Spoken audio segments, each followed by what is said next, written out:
So today is a very exciting day. We have received the wines, 950 of them. And in this video we show you how to transform a vineyard from this field to this one. Stay tuned.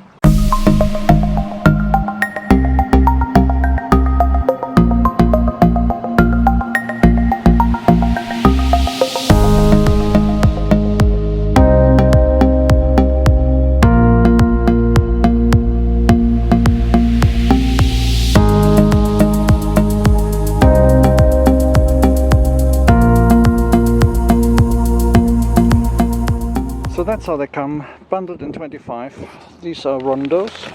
They need to be soaked in water prior to planting. So, the other ones I've transferred into the planting bucket. I prefer this style, it prevents the roots from drying out if the wind's blowing. So, let's start planting one. I've already prepared my bucket with fertilizer, which is 8-19-10 plus magnesium. So as you can see here, it's rated for plants, trees, ornamentals, and it's a slow release fertilizer.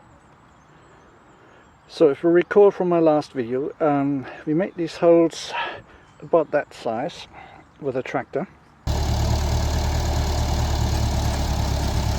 Filled it up with compost and let it mature over the winter.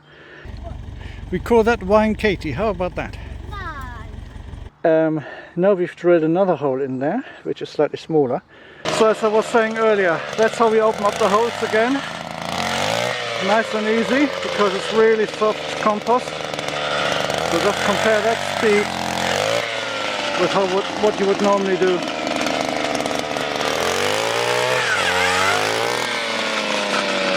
So the sides here are really loose. Nice compost, so there shouldn't be any problems for the roots to go into. Yeah, it's nice and deep. So first I put a little bit of fertilizer at the bottom, cover it up slightly so the roots don't sit right in the fertilizer, they don't like that. Next step is to take a plant, and again the roots must be down. You can't just plunk them in and have the roots sticking up, that'll kill the plant.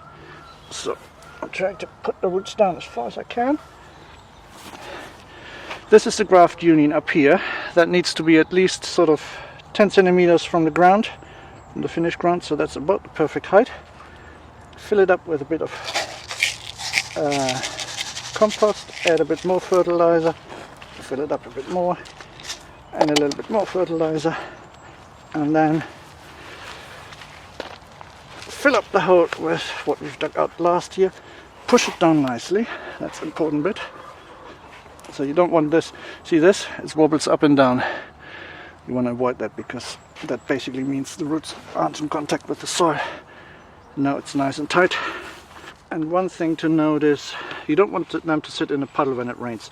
So make sure you kind of dig a little trench so the water can run off. Let's assume we had done the whole row already. We would be covering this up again. Now this obviously should be in the middle, which is roughly where this green line is. Now how do you get a hole in there? You can't really cut it because it'll fray. So what I have here is a little soldering tool, which is gas powered, butane I believe. Makes a mini flame, and you just burn a hole in here, which will prevent the edges from fraying. So can you see that? No, put my hand in front of it. Just burn a little hole. Obviously, there you go. That's the hole done. To prevent any damage from little rabbits, which we have here, there's this netting that needs to go over it. You can leave it like that, but there's several disadvantages. A, it comes flat pack, so it tends to go flat again. B, you want some kind of sleeve at the bottom, so you can later fill it with little pebbles or soil, unless obviously you're using the wheat mat, like that. Yeah, so you can put pebbles in here, that keeps it weighted down and the rabbits can't get to it. Now, I can just make a little sleeve like that, but it still leaves the problem of it being completely flat up here. So the way to do it is you reach in there from one end, and pull it inside out, just like that.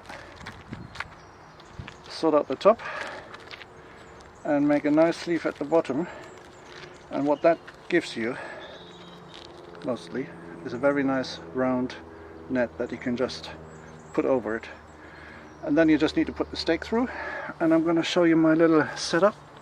So that's my little office in the field. All you do is go through this, make a sleeve, put it to one side, and I usually tend to make 25 or 30 of them in one go, which is half a row. Then this wheelbarrow gets too full. It does take a while, and one lesson learned is, should have prepared that earlier. There's no need to do this while you're planting. You can do an hour each evening when you're watching stupid TV. Get them all ready. Because even though it doesn't seem long, it's just a few seconds, but if you do that 900 times, believe me, it adds up. So let's assume I did my 30. These are the stakes. They have a pointy end which goes in the ground and a slot at the top. I'll show you in closer detail later where the wire hooks onto. Now they need to be through here, so in from the top, from the inside, through the sleeve, and that's basically the setup. And then you do the next one. Through the sleeve. And the turkeys complain once I make the noise. Listen. There you go. So let's assume I've done my 30. Back at the plant that we just planted. There it is. Obviously you would pull that tight and put the bricks on there to keep it tight. But the sleeve goes on like this. The pin needs to be in line with the wire, just to make sure they're all straight in a line. You push it down with one sharp push. That's it. And you have the net on. Now, and as you can see, a rabbit could in theory push this up, and it's not going to do it. That's why you can fill this up with soil if you have it on bare soil. It doesn't make any sense to put soil on here and then have weeds growing out of the soil, so I will probably get some pebbles, put them in here.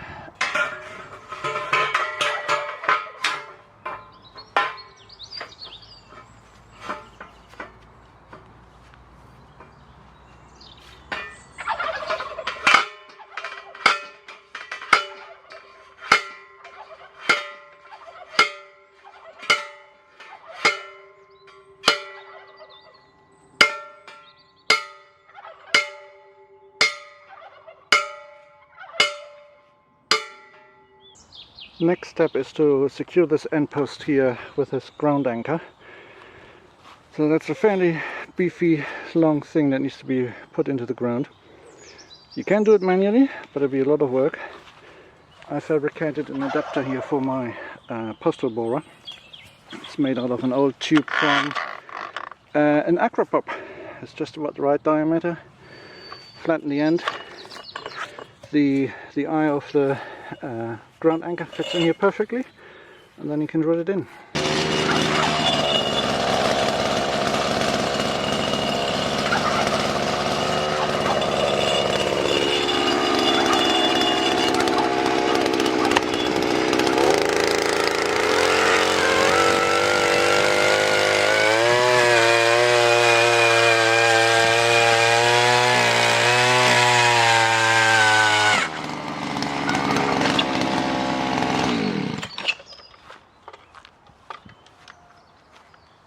This one is in nicely. And final step is to secure this end post with a wire to that anchor. And we have a pre-made up piece here with one eyelet at one end and an open end on the other, and these two items. So they go through the top. That's good.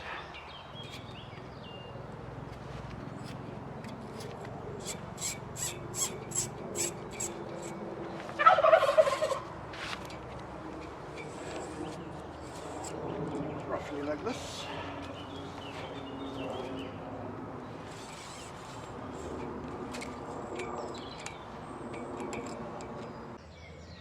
So just once through the eyelet there, then back up through the post. Then you insert this grapper through the post, back and into the other side of the grapper.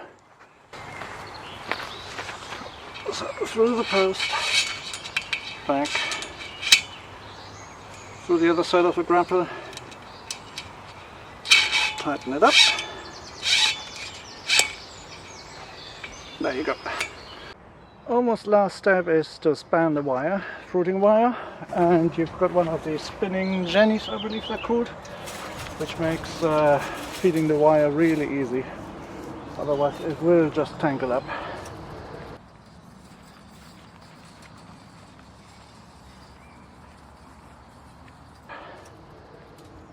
So all you do is walk along. All that remains then is to hook up the wire to the posts. You just clip in like that. Once the wire is tight, all that remains is take these stakes, get them to the right height by pushing them in, and hook them up to the wire as well. And that secures the stake, prevents it from flopping over, and allows the vine something to grow up with.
So we had a few wines too many. Basically what happened is I ordered enough for the roast that we have here, but not the variety that I really wanted because it was not available. And then Derek phoned me up and says, so that was like half a year later, so the other varieties were already ordered, paid for, and more or less reserved on the nursery. And then Derek phones me up and says he found some of the variety that I really wanted, Divico, if I wanted some. And I was like, yes, of course. So that's how I ended up with 150 more than I needed. We put in 2 more rows, so that's about 110 more that we planted. But there is 30 or so, there are 30 left over that I'm now planting into pots. Yeah, either for a future project, put them somewhere else, or maybe sell them.